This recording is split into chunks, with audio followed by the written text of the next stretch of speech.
पटना की बांकीपुर विधानसभा सीट, इसे बिहार की राजनीति में भाजपा का अभेद्य किला कहा जाए तो गलत नहीं होगा। 90 के दशक से लेकर के अब तक इस सीट का नाम पटना पश्चिमी से बदलकर बांकीपुर जरूर हो गया, लेकिन हवा चाहे लालू लहर की रही हो या फिर नीतीश के सुशासन की, बांकीपुर के वोटरों ने भगवा रंग को कभी फीका नहीं पड़ने दिया। लेकिन इस बार का उपचुनाव आम चुनाव जैसा नहीं है। चुनावी रणनीतिकार से नेता बने प्रशांत किशोर यानी पीके ने एक बयान देकर के राजनीतिक तापमान बढ़ा दिया है, जिसने भाजपा के रणनीतिकारों को भी सोचने पर मजबूर कर दिया है। प्रशांत किशोर का सीधा दावा है कि भाजपा को उसके घर में घुस करके हराएंगे। चर्चा तो इस बात की भी है कि प्रशांत किशोर खुद ही चुनावी मैदान में उतरेंगे। प्रशांत किशोर का दावा अगर सच निकला तो ये जन सुराज के लिए संजीवनी का काम तो करेगा ही, साथ ही भाजपा के लिए सबसे बड़ा झटका होगा, क्योंकि बांकीपुर अब सिर्फ भाजपा का गढ़ नहीं रहा, बल्कि भाजपा के राष्ट्रीय अध्यक्ष की विधानसभा सीट भी हो गई है। लेकिन सवाल यह है कि क्या ये संभव है, या फिर विधानसभा चुनाव की तरह प्रशांत किशोर के दावे उस मुहावरे की तरह हो जाएंगे कि खाया पिया कुछ नहीं और ग्लास फोड़ा 12 आने का।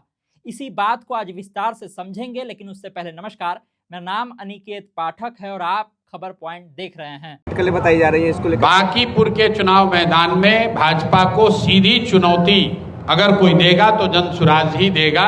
40-45 साल से भाजपा के एक ही व्यक्ति, एक ही परिवार के लोग वहां से जीत रहे हैं। अब वो राष्ट्रीय अध्यक्ष बन गए हैं तो, और इंडिया गठबंधन की ओर से राजद या कांग्रेस के प्रत्याशी कई बार चुनाव लड़े, जीत नहीं पाए हैं। इस बार जन सुराज ने ये जिम्मा उठाया है कि हम लोग अपनी पूरी ताकत लगाएंगे और भाजपा को उनके गढ़ में घुस के बांकीपुर में हराएंगे। सबसे पहले आपको ये बताते हैं कि बांकीपुर को भाजपा का अभेद्य किला क्यों कहा जाता है। बांकीपुर सीट 2010 में अस्तित्व में आई। अब तक हुए सभी 4 चुनावों में नितिन नवीन ने शानदार जीत दर्ज की। पहली बार 78,000 से अधिक वोट मिले। 2015 में लालू यादव और नीतीश कुमार के एक साथ वाली ताकत भी नितिन नवीन का कुछ नहीं बिगाड़ पाई, बल्कि नितिन नवीन का वोट बढ़कर के 86,000 के पार पहुंच गया। यानी यहां लालू नीतीश का कास्ट फैक्टर भी काम नहीं आया। 2020 में नितिन नवीन को 83,000 वोट मिले। 2025 में तो सारे रिकॉर्ड ही टूट गए। वोटों का आंकड़ा 98,000 तक पहुंच गया। यानी राजनीतिक परिस्थितियां चाहे जैसी भी रही हो, भाजपा का वोट यहां पर बढ़ता ही रहा। हालांकि विपक्ष ने नितिन नवीन को हराने के लिए बड़े बड़े धुरंधरों को मैदान में उतारा।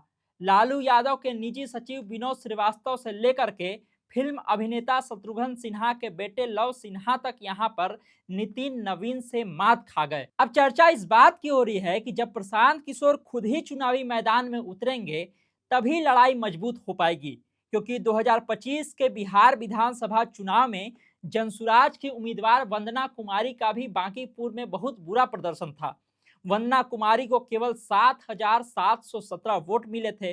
वे तीसरे स्थान पर रही थी।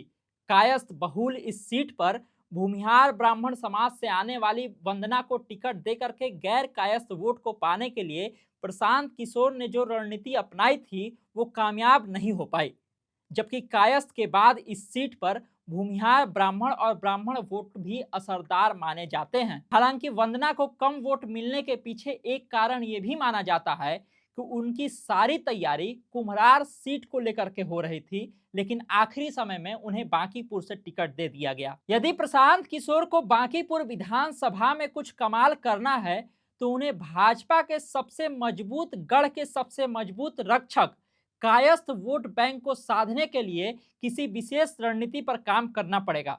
किसी ऐसे मुद्दे को ढाल बनाना पड़ेगा जिससे बांकीपुर के वोटर सीधा कनेक्ट करे। एक चीज जो बिहार विधानसभा चुनाव के दौरान जनसुराज के लिए सकारात्मक थी कि शहरी मध्यम वर्ग, नौकरी पेशा वाले लोगों, युवाओं और शिक्षित वोटरों में उसकी अच्छी पकड़ बनी। बांकीपुर में भी ऐसे वोटरों की संख्या अच्छी खासी है, जो जनसुराज के लिए एक प्लस पॉइंट हो सकता है। हालांकि ये इतना भी आसान नहीं है। फिलहाल तो सारे समीकरण और दावे उम्मीदवार के रूप में प्रशांत किशोर के नाम के ऐलान के इंतजार में ठहरे हुए हैं। अब देखना यह है कि जो हवा प्रशांत किशोर ने अभी बनाई उसको तूफान में बदलने के लिए खुद मैदान में उतरेंगे या फिर विधानसभा चुनाव की तरह ही बैक फुट पर खेलेंगे? आपको क्या लगता है, क्या प्रशांत किशोर चुनावी मैदान में उतरेंगे और उनके उतरने से क्या जनसुराज को फायदा होगा या इस गढ़ को, भाजपा के इस गढ़ में कोई सेंध लगा सकता है? अपनी राय हमें कमेंट बॉक्स में लिख करके जरूर भेजिएगा। तमाम सारे अपडेट के लिए आप इसी तरह खबर पॉइंट से जुड़े रहिए। यूट्यूब पर देख रहे हमारे चैनल को सब्सक्राइब कर लीजिए, फेसबुक देख रहे फेस पेज को लाइक कर लीजिए। धन्यवाद, नमस्कार।